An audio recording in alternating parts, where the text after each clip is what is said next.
The fluorescent lights of JFK International Airport cast their usual sterile glow across the crowded terminal.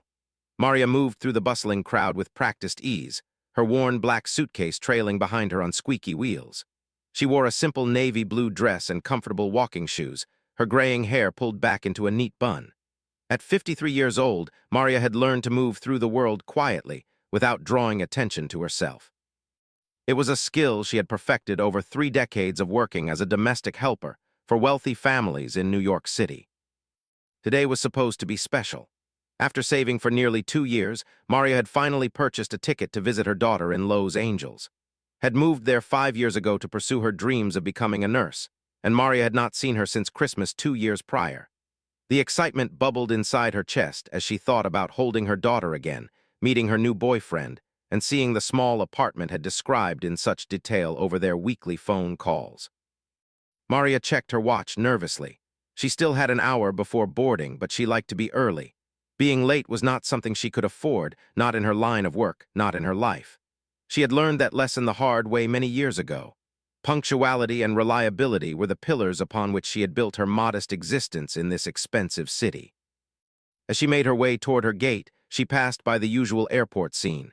Business travelers typed furiously on laptops while balanced on uncomfortable chairs. Families with small children tried desperately to keep everyone entertained and contained. Airport staff rushed back and forth with purpose. Maria felt invisible among them, which was exactly how she preferred it. But then everything changed in an instant. "Stop that woman!" A shrill voice cut through the ambient noise of the terminal like a knife.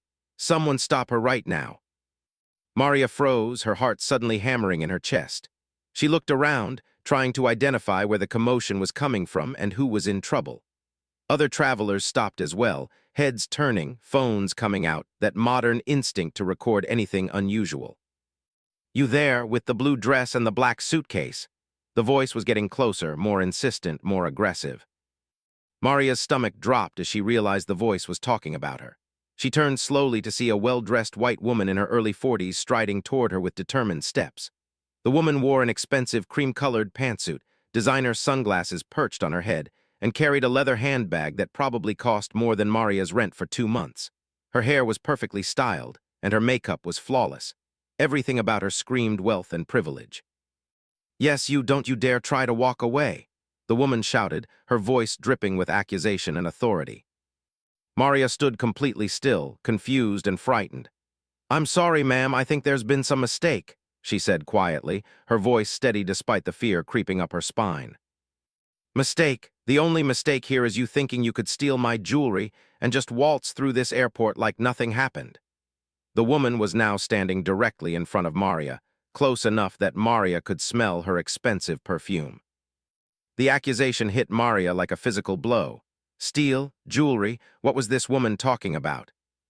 "Ma'am, I don't know what you're talking about. I haven't stolen anything from anyone," Maria said, her voice firmer now. She could feel the eyes of dozens of travelers on them, could sense phones being raised to record the confrontation. Heat rose to her cheeks, a mixture of embarrassment and growing anger. "Don't lie to me. I know exactly who you are. You worked in my building last week, cleaning Mrs. Henderson's apartment on the 14th floor. I saw you there myself when I visited her for tea." The woman crossed her arms over her chest, her posture radiating certainty and condemnation. Maria's mind raced. Yes, she had worked in that building last week. Yes, she had cleaned Mrs. Henderson's apartment, as she did every Thursday morning for the past 3 years. Mrs. Henderson was a sweet elderly woman who always had cookies and kind words for Maria. But she had never even been inside this angry woman's apartment, had never even spoken to her beyond a polite nod in the elevator. "Ma'am, I do work in that building, but I have never been in your apartment. I clean for Mrs. Henderson, only Mrs. Henderson. I don't know anything about any jewelry," Maria explained, trying to keep her voice calm and respectful even as panic started to set in. "Oh, how convenient. And I suppose it's just a coincidence that my diamond necklace went missing the very same day you were in the building. My mother's necklace, worth over $50,000, just vanished into thin air." The woman's voice was getting louder, more theatrical. She was playing to the growing audience around them. A security guard had noticed the commotion and was making his way over. He was a young man, maybe in his late 20s, with a serious expression and a hand resting on his radio. "What seems to be the problem here, ladies?" he asked, his eyes moving between the two women. The woman immediately turned her attention to him, her entire demeanor shifting. She suddenly seemed more vulnerable, more sympathetic. "Officer, thank God you're here.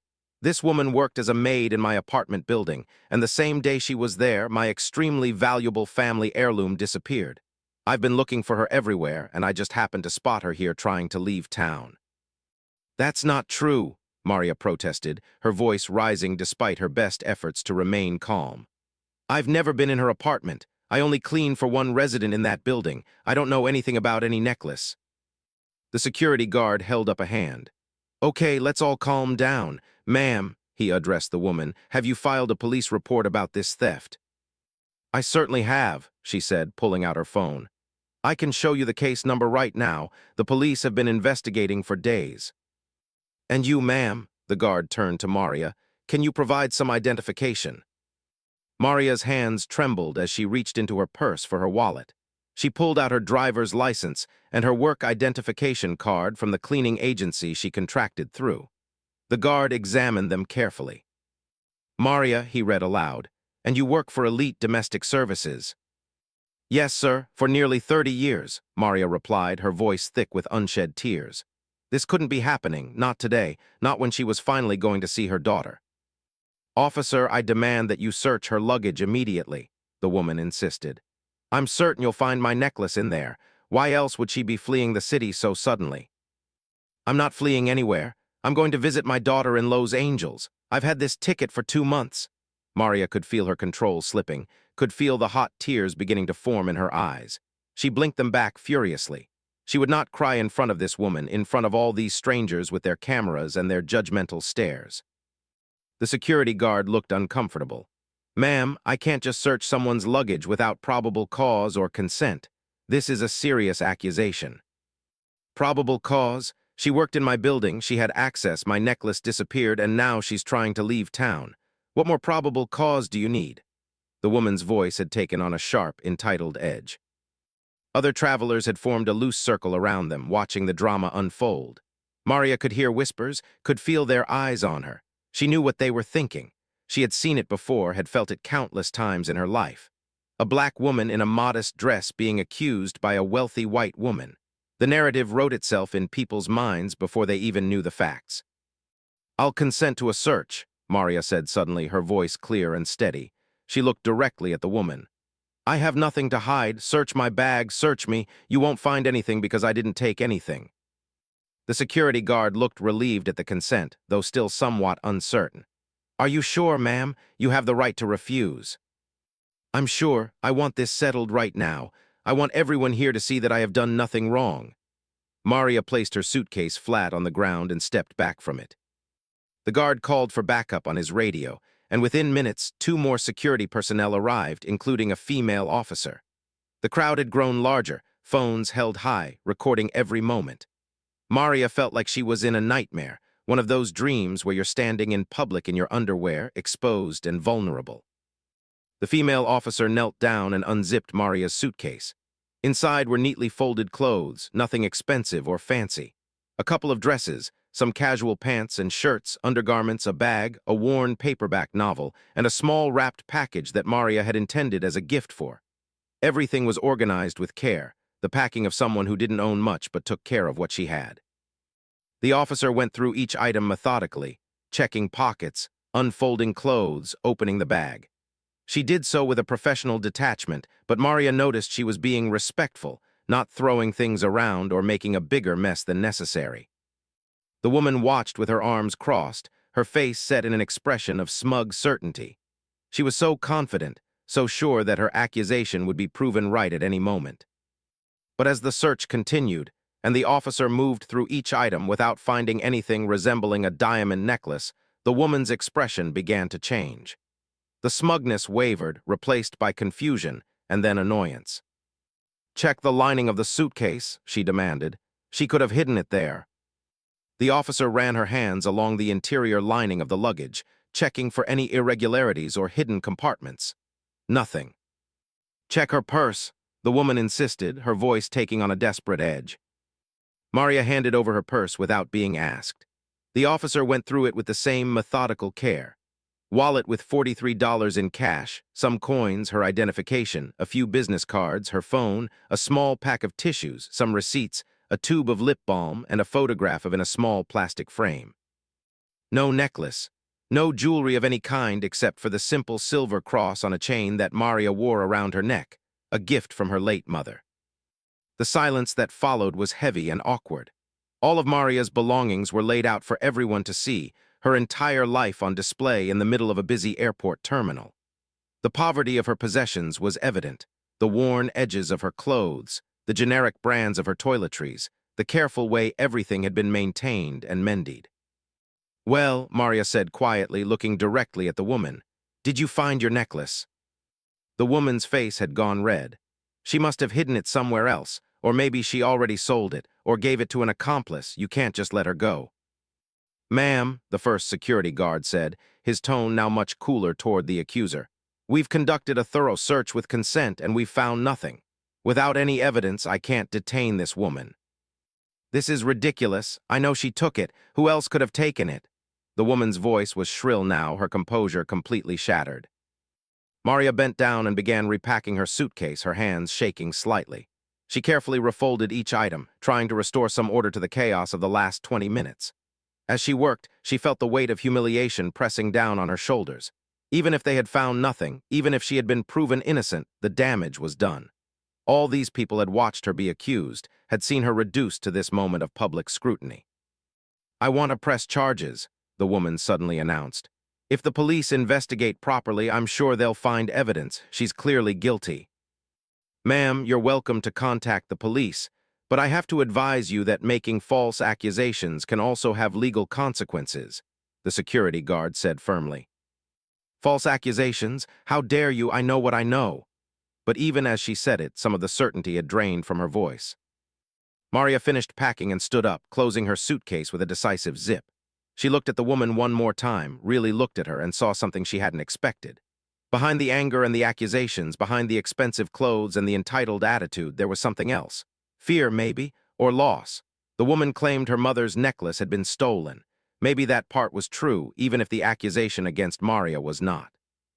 "I'm sorry for your loss," Maria said quietly. "I hope you find your necklace, but I didn't take it."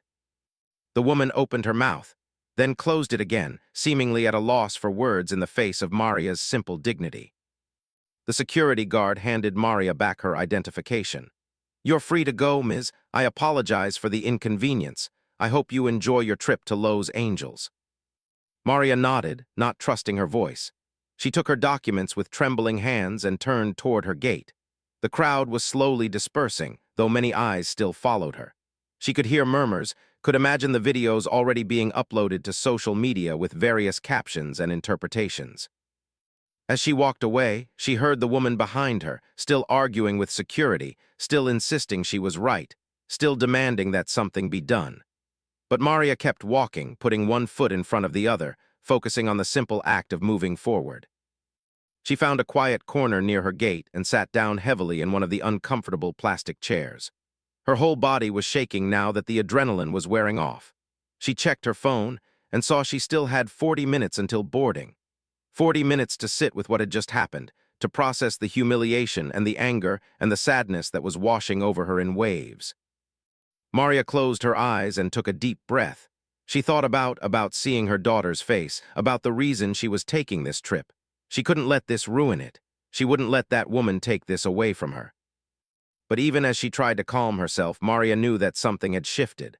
A line had been crossed. She had been publicly accused of theft, had her belongings searched, had been treated like a criminal in front of hundreds of people. And for what? Because she cleaned houses for a living, because she was black, because she looked like someone who could be accused without consequences. The questions swirled in her mind, but she had no answers. Not yet. What Maria didn't know, as she sat in that uncomfortable chair trying to collect herself, was that this was just the beginning. The truth about that missing necklace would eventually come to light, but when it did, it would shock everyone involved in ways no one could have predicted. The real story was much more complicated than a simple case of theft, and the woman who had accused her so confidently would soon face consequences of her own. Maria eventually boarded her flight to Los Angeles. though the experience at the gate had left her emotionally drained. She found her seat near the back of the plane, a middle seat between a businessman who immediately fell asleep and a young woman absorbed in her tablet. The anonymity was a relief after the public spectacle in the terminal. As the plane took off, Maria stared out the small window at the receding lights of New York City, her mind still replaying every moment of the confrontation. She tried to sleep but couldn't. Every time she closed her eyes, she saw the woman's face, heard her accusations, felt the weight of all those stares. Maria had experienced prejudice before in her life, certainly. She had lived through the civil rights era as a child, had faced discrimination in various forms throughout her decades of domestic work. But something about this particular incident felt different. It wasn't just the public nature of it, though that was bad enough. It was the certainty in that woman's voice, the absolute conviction that she was right, that Maria must be guilty simply because of who she was and what she did for a living. The 5-hour flight seemed to last forever. Maria alternated between anger and hurt, between wanting to forget the whole thing and wanting justice. She thought about her daughter, about whether she should tell what had happened. Part of her wanted to protect her daughter from this ugliness, to not let it cast a shadow over their reunion. But another part of her knew that would want to know, would be furious on her behalf, would insist on doing something about it. When the plane finally landed at LAX, Maria felt a mixture of relief and exhaustion. She collected her battered suitcase from baggage claim and made her way toward the arrivals area, scanning the crowd for space. And then she saw her, and for a moment, everything else faded away. Mom rushed forward, throwing her arms around Maria. She was tall and beautiful, with her father's height and Maria's warm brown eyes. She wore scrubs from the hospital where she worked, having come straight from her shift. Maria held her daughter tight, breathing in the familiar scent of her hair, feeling tears spring to her eyes for the first time since the airport incident. These were different tears, though. These were good tears, happy tears. "Let me look at you," Maria said, holding at arm's length. "You look wonderful, baby, just wonderful." "You look tired, Mama. Was the flight okay?" His face showed concern as she took in her mother's drawn expression. Maria forced a smile. "It was fine, I'm just glad to be here with you." They made their way to Scar, chatting about surface things like the weather difference between New York and Los Angeles, about apartment, about dinner plans, but knew her mother too well to be fooled by the forced cheerfulness. Once they were in the car and pulling out of the airport parking structure, glanced at her mother. "Okay, Mama, what's wrong? Something happened, I can tell." Maria sighed. She should have known she couldn't hide it. "Let's wait until we get to your place, then I'll tell you everything." The drive to his apartment took about 40 minutes through Los Angeles traffic. Maria watched the palm trees and unfamiliar streets go by, so different from New York. When they finally pulled up to a modest apartment complex in a working-class neighborhood, Maria felt some of her tension ease. This was a good neighborhood, safe, clean. Her daughter had done well for herself. His apartment was small but decorated with care. She had clearly inherited her mother's talent for making the most of limited resources. The furniture was second-hand but well-maintained, the walls decorated with cheerful prints and family photos. It felt like home. "Sit down, Mama. I'll make us some tea and you can tell me what's going on," said, already moving to the small kitchen. Over cups of chamomile tea, Maria told her daughter everything that had happened at JFK. She watched its expression shift from confusion to disbelief to anger as the story unfolded. By the time Maria finished, was on her feet, packing the small living room. "That's insane. That woman just accused you in front of everyone with no proof, no evidence, nothing, and they searched your luggage." His voice was shaking with fury. "Mom, this is racial profiling. This is discrimination. You can't just let this go." "What am I supposed to do, baby? They didn't find anything. I'm here now. Maybe it's best to just forget about it," Maria said wearily. "Forget about it? Mom, that woman humiliated you publicly. And what about everyone who recorded it on their phones? What if someone posts it online? What if it goes viral with some terrible caption about you being a thief?" Pulled out her own phone, already searching social media. "We need to get ahead of this. We need to tell your side of the story." Maria hadn't even thought about the videos. The idea that strangers might be watching her worst moment, judging her, sharing it, made her feel sick. "Don't, please. I just want to enjoy our time together. I don't want to think about it anymore," Maria pleaded. Sat back down next to her mother, taking her hands. Okay, we won't talk about it anymore tonight, but tomorrow we're calling a lawyer. At the very least, we need to know your options. This isn't right, Mama. What happened to you isn't right. They spent the rest of the evening trying to focus on happier things. Showed Maria around the apartment, introduced her to her boyfriend when he stopped by for dinner, and they all shared a meal of homemade lasagna. Was a kind young man who worked as a teacher at a local elementary school, and Maria could see how much he cared for her daughter. Under different circumstances, it would have been a perfect evening. But the shadow of the airport incident hung over everything.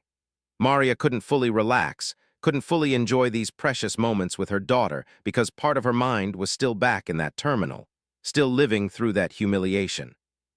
That night in guest room, actually just the couch with fresh sheets and blankets, Maria lay awake for hours. She thought about her life, about all the years of hard work, about the dignity she had tried so hard to maintain. She thought about the woman and wondered what would make someone so quick to accuse, so certain of their righteousness. She thought about the other domestic workers she knew, all the stories they had shared over the years of being treated as invisible, as suspicious, as less than human by some of the people they worked for. Meanwhile, back in New York, the wheels were indeed turning, though Maria didn't know it yet. The woman, whose name had returned home from the airport in a foul mood. She lived in a penthouse apartment in one of Manhattan's most exclusive buildings, a space filled with expensive furniture, original artwork, and the accumulated wealth of generations. Paced her living room, still furious that the security guards hadn't arrested Maria on the spot. How dare they make her look like the villain? She knew that necklace hadn't just disappeared. Someone had taken it, and that Maid was the obvious suspect. The fact that nothing had been found in the woman's luggage only meant she had been clever about hiding it. His husband, Richard, a successful investment banker, arrived home to find his wife in this agitated state. "Darling, you're home earlier than expected. I thought you had that charity luncheon." "I canceled it. Something more important came up," said, launching into her version of the airport confrontation. In her telling, she was the victim, the wronged party trying to recover her stolen property while being thwarted by incompetent security and a clever thief. Richard listened with growing concern. "Are you absolutely sure this woman took your necklace? The police have been investigating for days and haven't found any evidence." "Of course I'm sure. Who else could it have been?" His voice was sharp. "What about the actual facts? When did you last see the necklace? Who else had access to the apartment that day?" Richard was a man who dealt in facts and figures, who made decisions based on data rather than assumptions. Waved her hand dismissively. "I wore it to the Phillips Gallery opening on Thursday evening. Then I came home and put it back in my jewelry box. The next morning, Friday, it was gone. That maid works in the building every Thursday. She must have somehow gotten into our apartment when we were out." "But our apartment has a security system. If someone had broken in, it would have triggered an alarm," Richard pointed out. "Well, obviously she had a key or figured out the code somehow. These people know tricks. They talk to each other, share information," said, her prejudices showing clearly. Richard looked at his wife with an expression that was hard to read. After 20 years of marriage, he had learned to navigate moods and opinions, even when he didn't agree with them. But this felt different, more serious. "You can't just go around publicly accusing people of theft without proof. If you're wrong, that woman could sue you for defamation." "I'm not wrong," insisted stubbornly. But even as she said it, a small seed of doubt had been planted. What if she was wrong? What if the necklace had been misplaced rather than stolen? What if she had caused a scene, humiliated an innocent woman for nothing? The next morning in Los Angeles made good on her promise. She had called a lawyer friend from nursing school who now worked at a civil rights law firm. They had an appointment for later that afternoon. Maria protested but ultimately agreed to go, if only to ease her daughter's worry.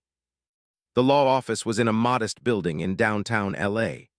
The lawyer, a sharp-eyed woman named Jennifer, listened to Maria's story with careful attention, taking notes and occasionally asking clarifying questions.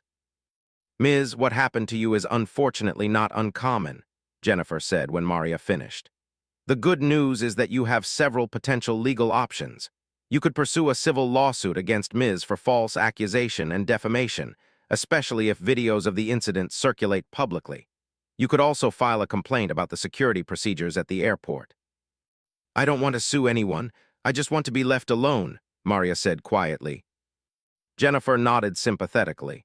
"I understand. But you should know that if Ms. continues to pursue this, if she continues to publicly accuse you of theft, you need to be prepared to defend yourself. Have you worked for the cleaning service for long? Nearly 30 years, Maria replied. And in all that time, has anyone ever accused you of theft or any impropriety? Never, not once, Maria said firmly. Then we can establish a pattern of trustworthiness and reliability. Ms., I want you to know that what happened to you matters. It's not just about you.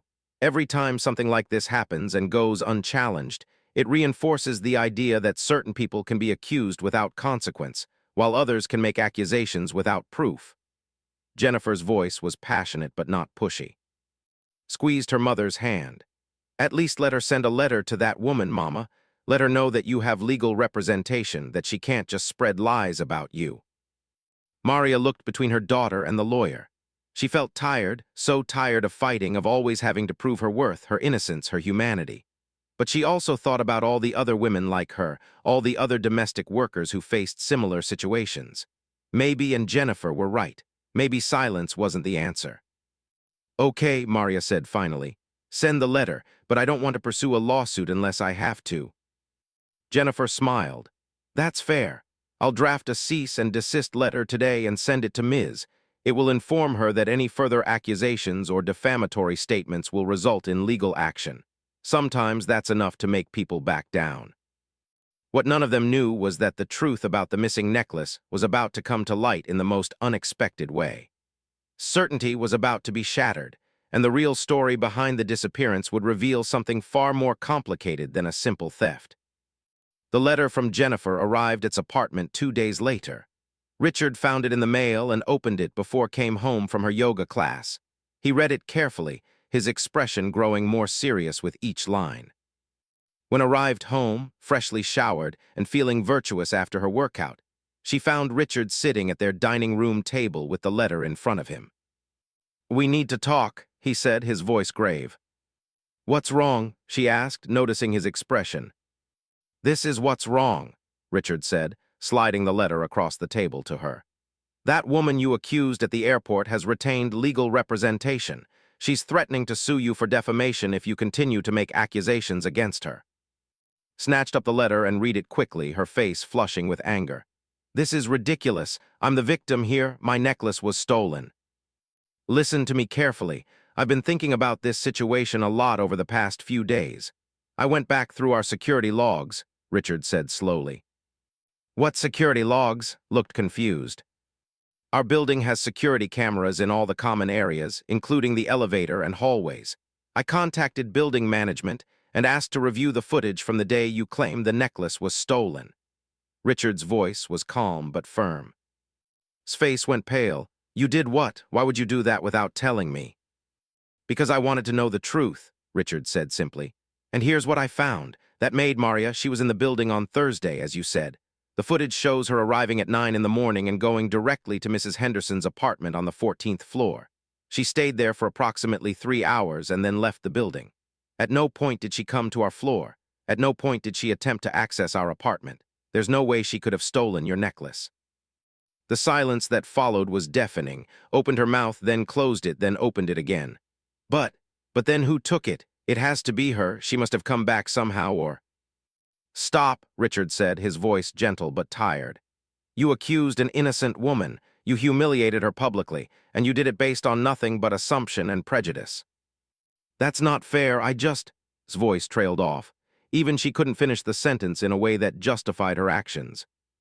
I think you need to face the possibility that you didn't lose that necklace to a thief at all, Richard said quietly. What are you saying? Whispered, though something in her eyes suggested she already knew. I'm saying that maybe you need to look more carefully for it. Maybe it didn't disappear. Maybe you misplaced it, Richard suggested carefully. Over the next few hours, an increasingly desperate searched their apartment. She looked in all her usual hiding spots, in drawers and boxes and bags. Richard helped her, both of them moving through their expensive home with growing tension. It was nearly midnight when finally opened a small clutch purse she had carried to a different event the weekend before the gallery opening. Inside, nestled in a side pocket she rarely used, was the diamond necklace. Stared at it, her hand trembling. Memories came flooding back. She had actually worn the necklace to the Harrisons' dinner party the Saturday before the gallery opening, not to the gallery opening itself. She had put it in this purse for safekeeping because she'd been wearing a different outfit. Then she had switched purses for the gallery event and completely forgotten about the necklace's location. There had been no theft. There had never been a theft. She had accused an innocent woman, had caused a public scene, had potentially ruined someone's reputation, all because of her own carelessness and her own prejudices. Sank onto their bed, the necklace clutched in her hand, tears streaming down her face. "Oh God, Richard, what have I done?" Richard sat on the edge of the bed next to his wife, watching her cry. The diamond necklace lay between them, glinting in the soft lamplight, a silent witness to his mistake. He felt a complex mixture of emotions looking at her distress. Part of him felt sympathy for her obvious anguish. But another part, a part he was only now fully acknowledging, felt disappointment and even anger at what she had done. "You need to make this right," Richard said quietly. "That woman deserves an apology, a real one, a public one." Looked up at him, mascara streaking her carefully maintained face. I can't face her after what I did. Maybe I could just have my lawyer contact her lawyer, settle this quietly with money." "Money?" Richard's voice was sharp now. "You think you can just throw money at this and make it go away? You didn't just accuse her of theft. You did it in front of hundreds of people. You humiliated her, questioned her integrity, treated her like a criminal. And for what? Because she was there. Because she cleaned apartments in our building. Because of who she is." Flinched at his words. "That's not fair. I wasn't being racist. I just thought."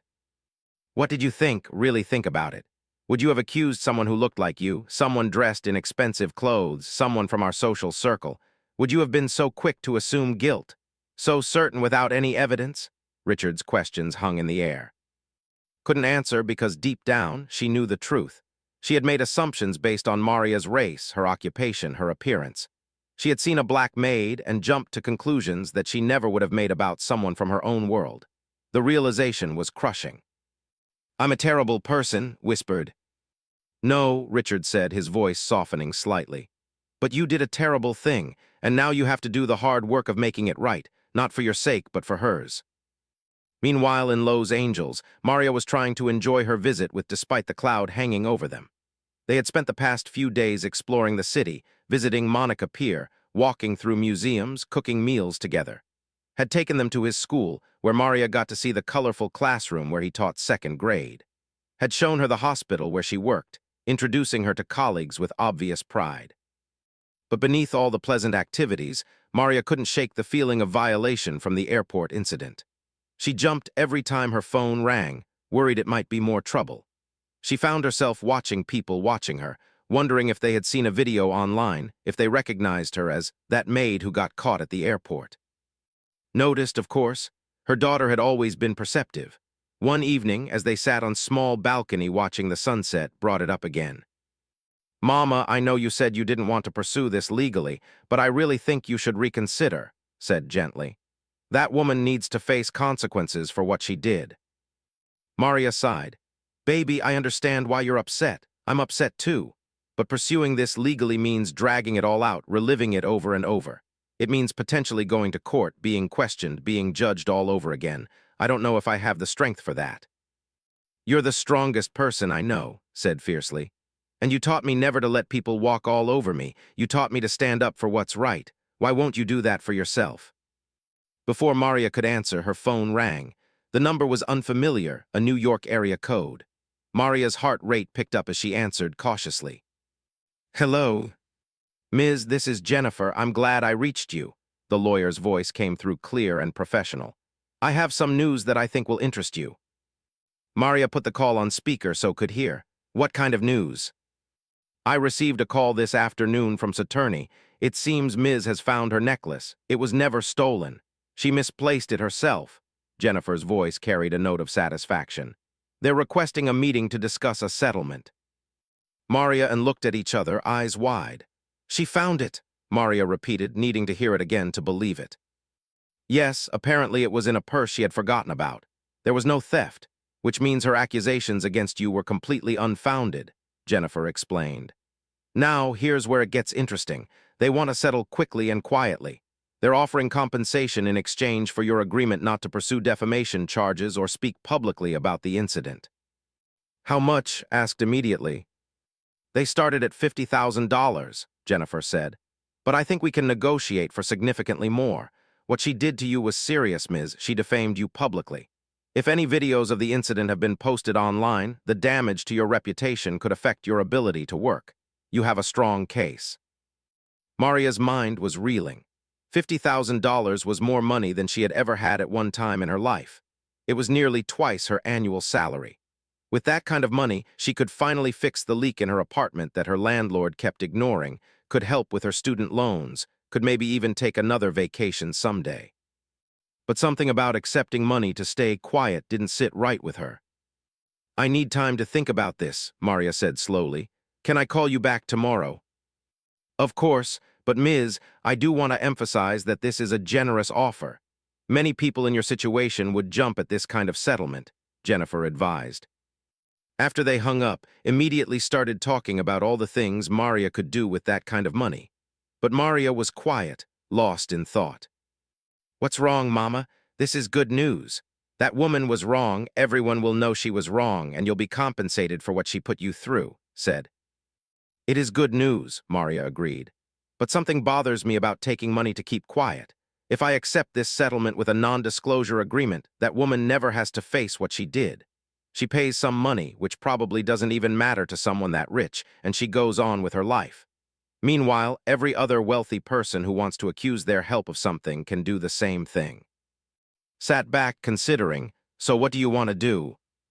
I don't know yet, Maria admitted. I need to think about it. Back in New York, was having a very different conversation with her attorney, Harold, an experienced lawyer who had handled the family's legal affairs for years.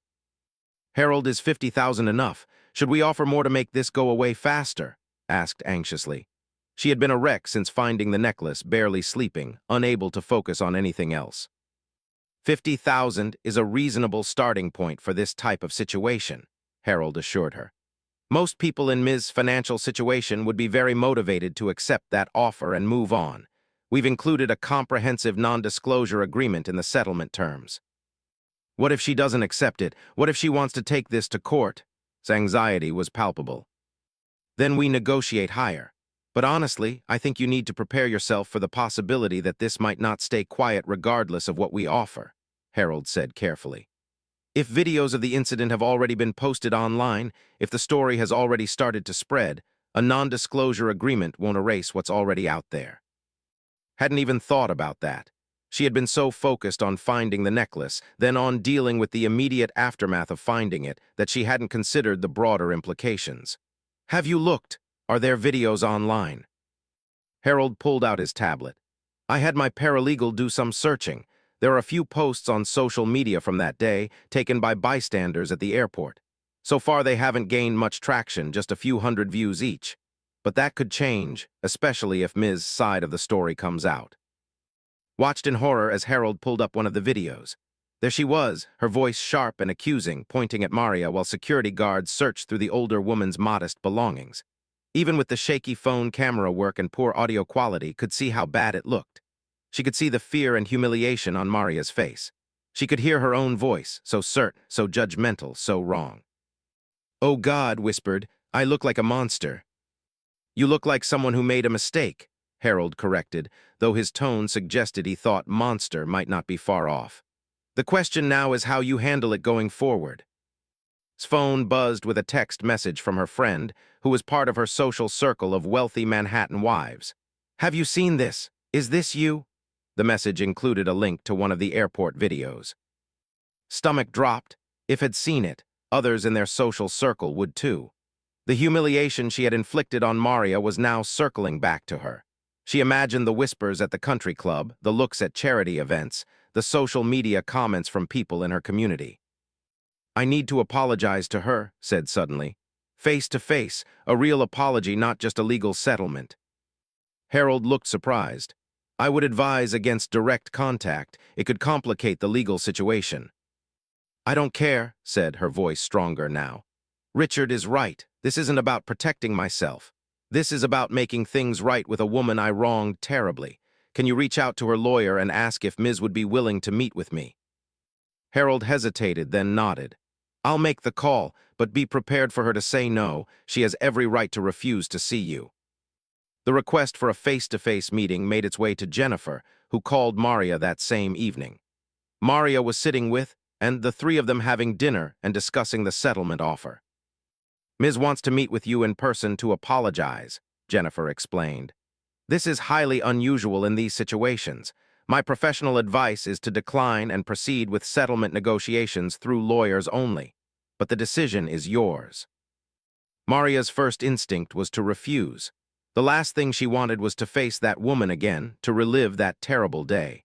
But then she thought about what it said, about standing up for what's right. She thought about the look on his face when the search had turned up nothing, that moment when certainty had wavered. "I'll meet with her," Maria said, "but only if can come with me and only in a public place." "Are you sure, Mama?" asked concerned. "I'm sure," Maria said, though her hands were shaking slightly. "I want to hear what she has to say for herself.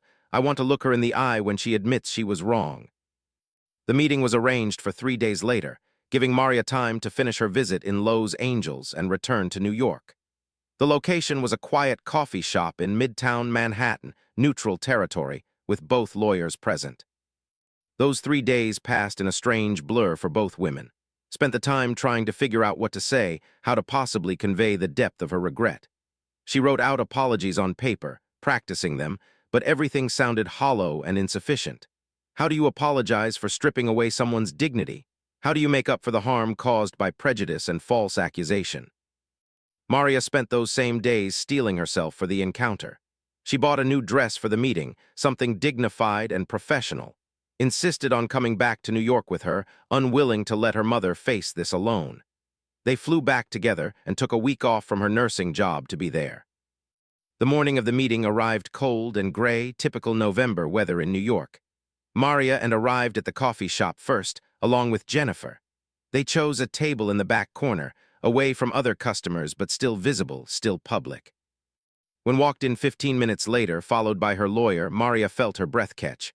The woman looked different than she had at the airport. She wore less makeup, her hair was simpler, and she moved without that confident stride. She looked nervous, almost fragile. Saw Maria and stopped, their eyes meeting across the coffee shop. For a long moment, neither woman moved, then slowly walked to the table, her lawyer following. "Ms. said, her voice barely above a whisper, "Thank you for agreeing to meet with me. I know I don't deserve your time or your consideration." Maria didn't respond, just watched as and Harold took the seats across from them. The silence stretched uncomfortable and thick. "I found the necklace," finally said. "It was never stolen. I had moved it myself and forgotten. There was no theft. You were innocent of everything I accused you of." "I know," Maria said quietly. "Your lawyer informed my lawyer." "Ms., I cannot begin to tell you how sorry I am," continued, and now Maria could see tears forming in the woman's eyes. "What I did to you at the airport was inexcusable. I accused you without evidence, without reason, without thinking about what it would do to you. I humiliated you publicly. I treated you like a criminal, and I did it because—" His voice broke and she had to pause to compose herself. "I did it because of who you are and what you do for a living. I made assumptions based on prejudice and ignorance. I am so deeply sorry." Reached over and took her mother's hand, squeezing it supportively. Maria could feel her daughter's anger radiating across the table, but stayed quiet, letting Maria handle this her way. "You're sorry," Maria repeated, her voice still quiet but with an edge to it now. "Tell me, Ms., if you had lost that necklace and seen someone like you at the airport that day, someone wealthy, someone white, would you have assumed they stole it?" His face crumbled. No, I wouldn't have." "And that's the problem, isn't it?" Maria said, her voice stronger now. "You see, Ms., I have worked as a domestic helper for 30 years. 30 years of cleaning other people's homes, cooking other people's meals, raising other people's children while my own daughter was in. In all that time, not one person has ever accused me of theft. Not one, because I am honest. I am trustworthy. I take pride in my work and in my integrity." Nodded, tears now openly streaming down her face. "I know, I'm so sorry." "But you didn't know that when you saw me at the airport," Maria continued. "You saw a black woman in a cheap dress with an old suitcase, and you decided I must be a thief. You decided that so quickly, so easily. Do you know what that feels like? To have someone look at you and decide they know everything about you, everything bad, based on nothing but what they see on the surface." I can't imagine, whispered, but I know I hurt you terribly and I take full responsibility. Jennifer had been quiet until now, but she spoke up. Ms., my client deserves more than just your apology, as heartfelt as it may be. Your actions had real consequences for her. Harold cleared his throat. We are prepared to offer a settlement of $200,000 to Ms., along with a formal written apology. The number hung in the air. $200,000. It was life-changing money for Maria. She could pay off the small debts she had accumulated, could help more substantially, could maybe even stop working such long hours, could have some security for her future. The number echoed through Maria's mind. $200,000. It was more than she could have imagined, more than she had earned in the last 5 years combined. She glanced at, whose eyes had gone wide at the figure. Jennifer maintained her professional composure, but even she seemed impressed by the offer. That's a substantial offer, Jennifer said carefully, looking at Maria. However, I assume there are conditions attached. Harold nodded and pulled out a thick document from his briefcase. Yes, the settlement would include a comprehensive non-disclosure agreement. Ms. would agree not to discuss the incident publicly, not to speak to media, not to post about it on social media, and to request removal of any existing videos or posts about the incident that she has control over. Maria felt something cold settle in her stomach. There it was, the catch. Take the money and stay silent. Let pay for her mistake privately and move on with her life while Maria disappeared back into the invisible workforce. Can I see that agreement? Maria asked, extending her hand. Harold looked surprised but handed over the document. Maria read through it slowly, carefully, even though much of the legal language was difficult to understand. Jennifer leaned over to help explain some of the more complex clauses. As she read, Maria became increasingly aware of what she would be giving up. The agreement didn't just prevent her from speaking about this specific incident. It was written broadly enough that she would essentially be barred from ever discussing her experiences with discrimination in the workplace, at least as it related to anything involving the or their social circle. This is very broad, Jennifer noted quietly. It would significantly limit your ability to tell your own story. Had been watching Maria read, anxiety clear on her face. I know money can't undo what I did, she said softly, but I want to try to make things right. I want to help. Help, Maria repeated, looking up from the document. You want to help me? Yes, said eagerly. I know I caused you harm. I want to compensate you for that. Maria set the document down on the table and looked directly at. Ms., can I ask you something? And I want you to be honest with me. Of course, anything, replied. If we hadn't requested this meeting, if your lawyer had just sent over this settlement offer and I had signed it, would you have felt like you had done enough? Would you have been able to move on with your life, knowing you had paid me to stay quiet about what you did? Maria's voice was calm, but her eyes were intense. Opened her mouth, then closed it. She looked down at her hands, twisted together in her lap. When she finally spoke, her voice was barely audible. Probably, yes. I probably would have told myself that I had made things right by compensating you generously. I would have convinced myself that money was what you needed most, and that by providing it, I had fulfilled my obligation. That's what I thought, Maria said, nodding slowly. And that's the problem with this kind of settlement. It's not really about making things right. It's about making you feel better. It's about buying your way out of facing the real consequences of your actions. Squeezed her mother's hand again, pride evident on her face. Jennifer was watching Maria with growing respect. Ms., Maria continued, do you know what the worst part of that day at the airport was? It wasn't the accusation itself. It wasn't even the search through my belongings, as humiliating as that was. The worst part was all those people watching, recording, judging me. The worst part was knowing that somewhere someone was going to see that video and believe I was guilty. The worst part was the reminder that no matter how hard I work, no matter how honest I am, no matter how much dignity I try to maintain, there will always be people who look at me and see a criminal first. Tears were flowing freely now, but she didn't look away. To her credit, she held Maria's gaze, letting herself feel the weight of what she had done. If I take your money and sign this agreement, Maria said, then that message stands. The message that wealthy people can make mistakes, can harm others, and can simply pay their way out of responsibility. The message that people like me should be grateful for whatever compensation we get and keep our mouths shut about injustice. Mama said softly, what are you saying? Maria took a deep breath. I'm saying that I don't want to sign a non-disclosure agreement. I want the freedom to tell my story if I choose to. I want other people who experience what I experience to know they're not alone. Harold shifted uncomfortably. Ms., I understand your position, but you must understand that Ms. also has a right to privacy and to move forward from her mistake. Does she? Maria challenged. Do people have the right to make serious mistakes that harm others and then demand privacy to escape the consequences? If I had actually been a thief, if I had been guilty of what she accused me of, would I have had the right to privacy? Or would I have been posted online, my name in the papers, my reputation destroyed? The question hung heavy in the air. Harold had no good answer, and they all knew it. Jennifer spoke up. Perhaps we can find a middle ground here. What if we revise the settlement to include a substantial financial compensation for Ms., but with a more limited non-disclosure agreement? One that allows her to speak generally about her experiences with discrimination, but protects specific private details about the family. Looked at her lawyer, then back at Maria. Or what if there's no non-disclosure agreement at all? Harold's head snapped toward his client. I strongly advise against that. I don't care, said, her voice steadier now. Harold, I did something terrible. I have to live with that. If Ms. wants to tell people what I did, she has every right to do so. I hurt her publicly. Why should I get to hide privately? Because it will affect your reputation, your social standing, potentially your husband's business relationships, Harold listed off. There are practical consequences to consider. Maybe I deserve those consequences, said quietly. Maybe that's what accountability actually looks like. Maria studied his face, looking for signs of performance of manipulation, but what she saw seemed genuine. The woman looked exhausted, emotionally raw and sincere. Let me be clear, Maria said.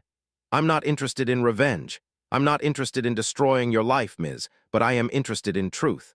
And I'm interested in making sure that what happened to me means something, that it leads to change, not just a quiet transaction that lets everyone move on. What kind of change are you hoping for? Asked. Maria thought for a moment. I want people to think before they make accusations. I want employers to treat domestic workers with respect and dignity. I want my daughter and other young black women coming up in the workforce to face fewer of these moments than I have. I want the videos from that day to exist not as proof of my humiliation, but as proof of what happens when prejudice goes unchecked. An idea was forming in his mind. What if we do something together? What if instead of just a settlement, we find a way to use this experience to educate others? Jennifer raised an eyebrow. What exactly are you proposing? I don't know exactly, admitted. But what if we both told this story from both perspectives? What if we did interviews together, maybe started a foundation to support domestic workers, created training programs about unconscious bias? What if we turned this horrible mistake into something that could actually help prevent it from happening to others? Maria was surprised by the suggestion. She had expected to want to minimize the damage, to pay her off and disappear. This was something different. That's an interesting idea, Jennifer said slowly, but it would need to be structured very carefully. Ms. would need to be an equal partner in any such initiative, not just a prop for Ms.'s redemption story. Of course, agreed quickly. Ms., I'm not trying to use you to make myself look better. I know I can't undo what I did. But if there's a way to make something positive come from this situation, wouldn't that be better than just a financial settlement? Leaned close to her mother. What do you think, Mama? Is she serious? Maria considered. I think she might be, but I also think this needs more thought, more planning. This isn't a decision to make right here, right now. You're absolutely right, agreed. Take all the time you need. I just wanted to put the idea out there. Jennifer pulled out her notepad. Let me suggest this. We table the settlement discussion for now. Ms. will provide a written apology to Ms. without conditions. We'll all take 2 weeks to think about what a collaborative initiative might look like. If after that time, Ms. decides she would prefer a straight financial settlement without the complications of an ongoing relationship with Ms., we return to those negotiations. If she's interested in exploring the partnership idea, we meet again to discuss terms. Does that work for everyone? Both parties agreed. As they stood to leave, hesitated, then extended her hand to Maria. Thank you for meeting with me. Thank you for hearing me out. I know I don't deserve your grace, but I'm grateful for it. Maria looked at the extended hand for a long moment before taking it. The handshake was brief, formal, but it represented something. Not forgiveness, not yet, but perhaps the possibility of moving forward. Over the next 2 weeks, Maria found herself thinking constantly about his proposal. She discussed it endlessly with Mrs. Henderson, the elderly woman whose apartment she had cleaned for years. Mrs. Henderson had been horrified when she heard what had happened. "That woman had no right," she said, shaking her head. "You've been cleaning my home for 3 years, Maria. Not once have I worried about my belongings. Not once have you given me any reason to doubt your integrity. This is disgraceful." "Would you want to work with her?" asked during one of their many phone conversations. "I mean really work with her, be in meetings with her, have your name associated with hers." "I don't know," Maria admitted. "Part of me wants nothing to do with her, but another part thinks about all the domestic workers I know who have stories like mine. What if we could actually make a difference?" The videos from the airport had indeed circulated more widely in the intervening weeks. One had been picked up by a local news outlet and then shared more broadly. The comment sections were predictably divided. Some people defended, saying mistakes happen. Others condemned her harshly. Many focused on the racial dynamics of the situation. A few blamed Maria for being in the wrong place at the wrong time. Maria read through the comments once, then never again. She didn't need strangers' opinions to know what had happened or how she felt about it. Meanwhile, was doing her own soul-searching. The social fallout had been significant. Several of her friends had distanced themselves, uncomfortable with the negative attention. Others had around her but found their support hollow. They wanted to protect their friend, but they didn't want to engage with the deeper questions about prejudice and privilege. Richard had been her rock through it all, but even his patience was being tested.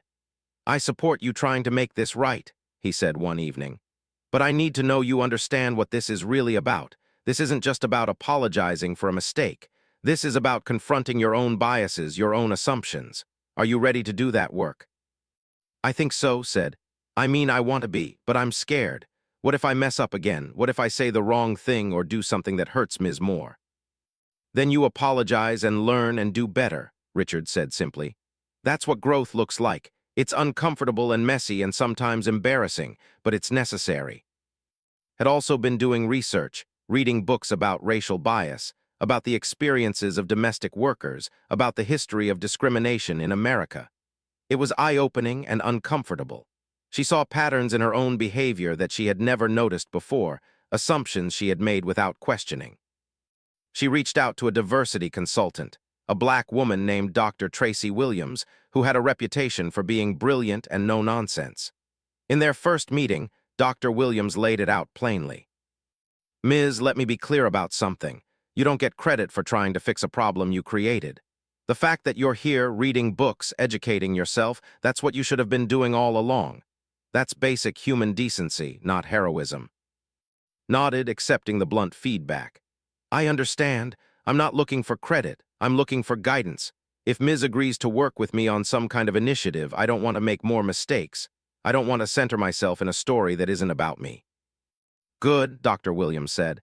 "At least you understand that much. Here's what you need to know. If you move forward with this, you will be criticized. People will say you're using Ms. to rehabilitate your image.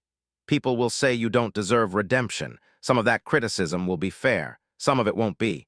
But you don't get to decide which is which. You just have to do the work anyway." The 2-week period passed, and the time came for another meeting. This time, it was held at Jennifer's office. Maria arrived with, who had taken more time off work to be there, came with Richard, having asked him to be there for support. "So," Jennifer began once everyone was seated, "have we had time to think about how we want to proceed?" Maria spoke first. "I've given this a lot of thought. I've talked to people I trust, people who have experienced similar things, and I've come to a decision." Everyone leaned forward slightly, waiting. The room went still as Maria laid out her conditions. She had written them down on a piece of paper, wanting to make sure she covered everything important. Her hands were steady as she read from her notes. "First, any foundation or initiative we create must be governed by a board that has majority representation from domestic workers and people of color. I won't be part of something where wealthy white people make all the decisions about what workers need." Nodded immediately. "Agreed, that makes complete sense." "Second, I want to maintain editorial control over my own story. If we do interviews or write about this experience, I get to review and approve anything that quotes me or represents my perspective. Absolutely, said. Your story is yours to tell. Third, the financial settlement we discussed earlier, the $200,000, that goes forward regardless of whether this partnership works out. That money is compensation for the harm you caused me, not payment for my participation in rehabilitation efforts. Jennifer interjected here. I would actually recommend we increase that amount to $250,000, given what Ms. would be taking on in terms of public exposure and ongoing involvement. Harold started to object, but cut him off. That's fine. $250,000 paid out within 30 days with no strings attached. Fourth, Maria continued, I want my daughter to have a paid position in any organization we create. She's smart, she's educated, and she understands these issues. Plus, I trust her to tell me when something isn't right. Looked at her mother in surprise. She hadn't known this was coming, considered for a moment, then nodded. I think that's wise. What kind of role were you thinking? Maybe program director or something similar, Maria suggested. Someone who helps develop and oversee the actual programs we create. I'd be interested in that, said quietly. I've actually been thinking about transitioning from bedside nursing into healthcare advocacy. This could be a good fit. And fifth, Maria said, reaching her final condition, I want transparency, complete transparency. The foundation's finances, its decision-making processes, everything. I want people to be able to see exactly how the money is being spent and who is benefiting from it. No hiding behind complicated paperwork or vague annual reports. I can agree to that, said. Full transparency, everything open to public scrutiny. Jennifer was taking notes rapidly. These are good conditions. I'd also recommend we add some specifics about the governance structure, the timeline for getting the foundation established, and what happens if the partnership isn't working out. Over the next hour, they hammered out more details. The foundation would be called the Dignity in Work Initiative. Its mission would be to support domestic workers through education, advocacy, and direct assistance. It would provide grants for workers who wanted to pursue additional training or education. It would offer legal support for workers facing discrimination or wage theft. It would create training programs for employers about respectful workplace practices. Committed to an initial donation of $1 million to get the foundation started, in addition to Maria's settlement. Richard, who had been mostly quiet during the meeting, offered to help with the business and financial aspects of setting up the nonprofit structure. Dr. Tracy Williams, the diversity consultant had been working with, was brought in as an advisor. She would help ensure that the foundation stayed true to its mission and didn't inadvertently replicate the same power dynamics it was trying to address. As the meeting wrapped up, turned to Maria. I know I keep saying this, but I want you to know that I understand what a gift this is. You didn't have to give me this chance. You could have taken the settlement and walked away and never spoken to me again. The fact that you're willing to try to build something positive from such a painful experience, that shows a generosity of spirit that I can only aspire to. I'm not doing this for you, Maria said bluntly but not unkindly. I'm doing this because I've spent 30 years watching domestic workers be treated as invisible, as disposable, as less than. If there's a chance to change that, even a little bit, I have to try. Your money and your platform can help make that happen. That's why I'm here. I understand, said, and I'll work every day to be worthy of this opportunity. The news about the Dignity in Work initiative broke 3 months later, and Maria did a joint interview with a major news outlet, telling the story of what had happened at the airport and how they were trying to turn that painful experience into positive change. The response was immediate and intense. The interview went viral, with millions of views within the first week. The comments were predictably divided. Some people praised both women for their courage and their willingness to transform a mistake into meaningful action. Others accused of trying to buy her way out of accountability. Still others questioned Maria's motives for working with someone who had harmed her. Check this one out, said, scrolling through comments on her phone. She was sitting in the new office space they had rented for the foundation, a modest but professional suite in a building in Queens. Someone wrote that you're a sellout for working with, that you should have taken her money and told her to go to hell. Maria looked up from the grant applications she was reviewing. 3 months in, and they were already getting requests for help from domestic workers around the country. People are going to have opinions no matter what we do. We can't control that. We can only control our own actions and intentions. You're very wise, Mama, said with a smile. I'm very tired, Maria corrected with a laugh. But I'm also hopeful. Look at these applications. Each one is a person who needs help, who deserves support. We're actually going to be able to help some of them. That matters more than what strangers on the internet think. The foundation grew steadily over that first year. They hired a small staff, including a legal advocate who could help workers navigate workplace disputes. They launched a scholarship program for the children of domestic workers. They created a training curriculum for employers that was being adopted by several domestic staffing agencies across the country. Threw herself into the work with an intensity that surprised many people who knew her. She attended every board meeting, participated in fundraising events, and used her social connections to open doors that might otherwise have remained closed. More importantly, she continued to educate herself, to listen more than she spoke, and to accept criticism when it came. One particularly difficult moment came during a panel discussion at a conference on labor rights.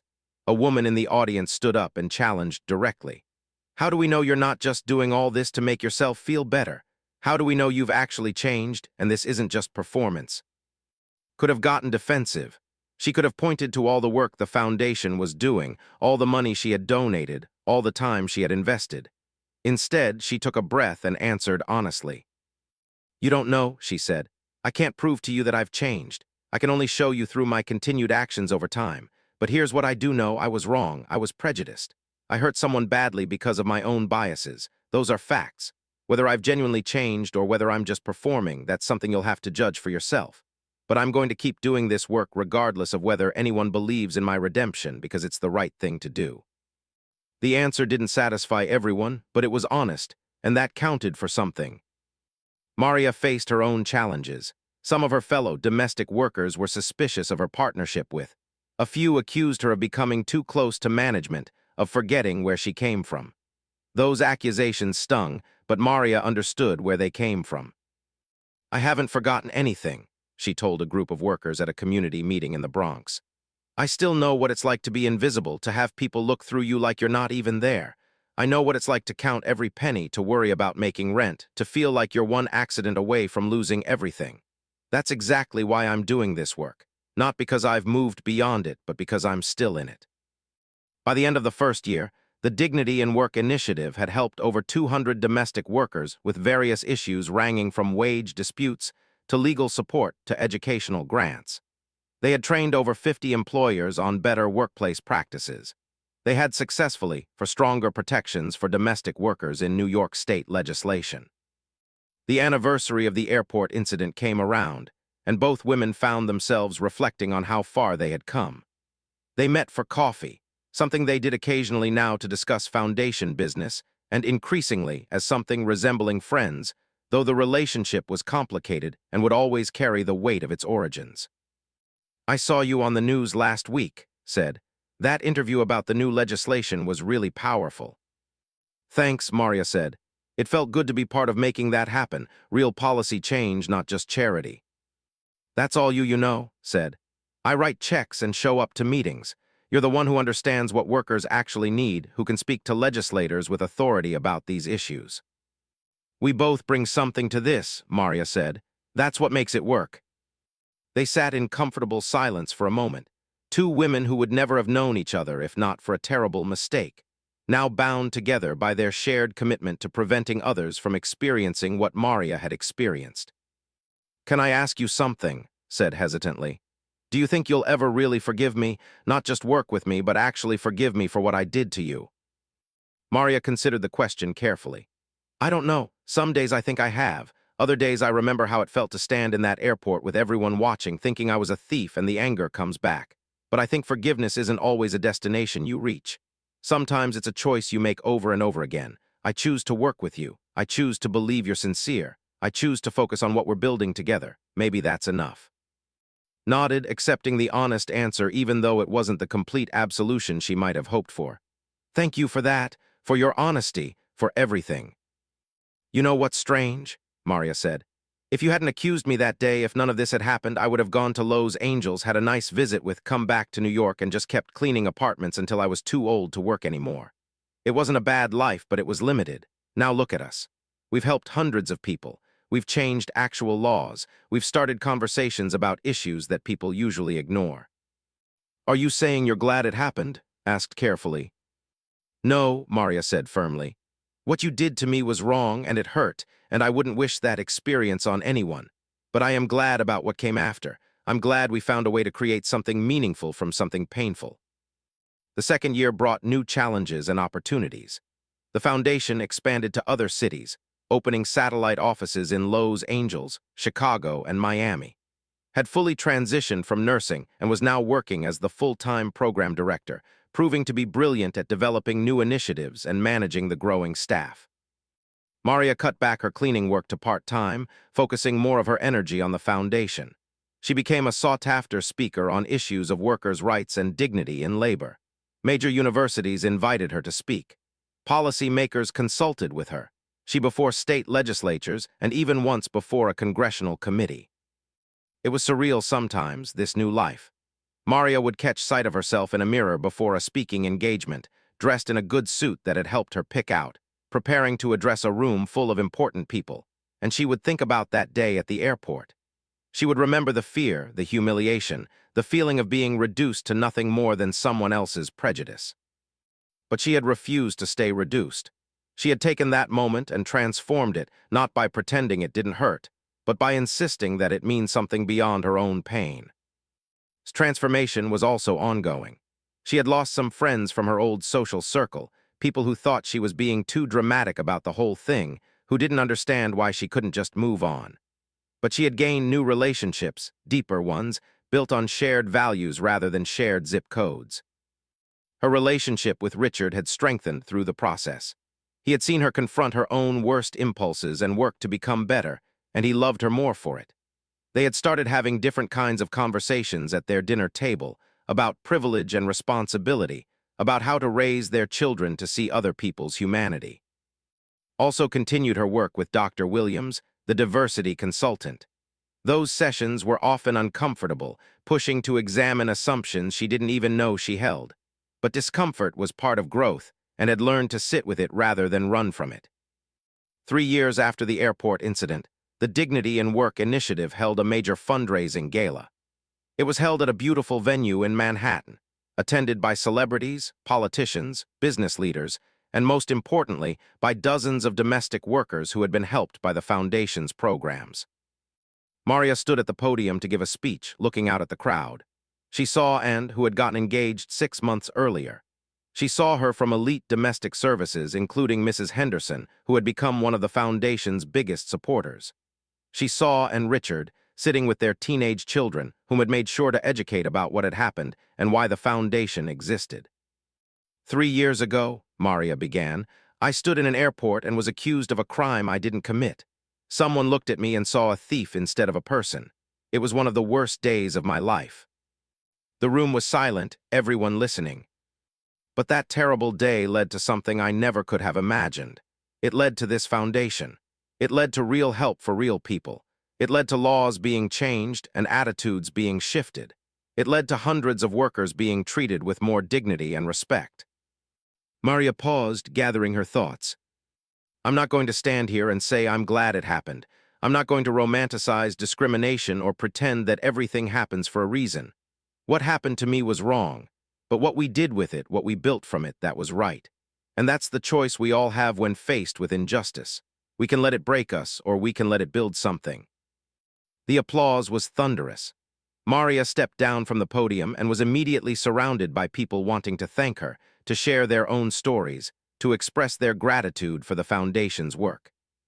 Later that evening, as the event was winding down, Maria found herself standing on a balcony overlooking the city lights. Joined her, and they stood together in companionable silence. Thank you, said simply, for giving me the chance to be part of something good, for teaching me what accountability actually looks like.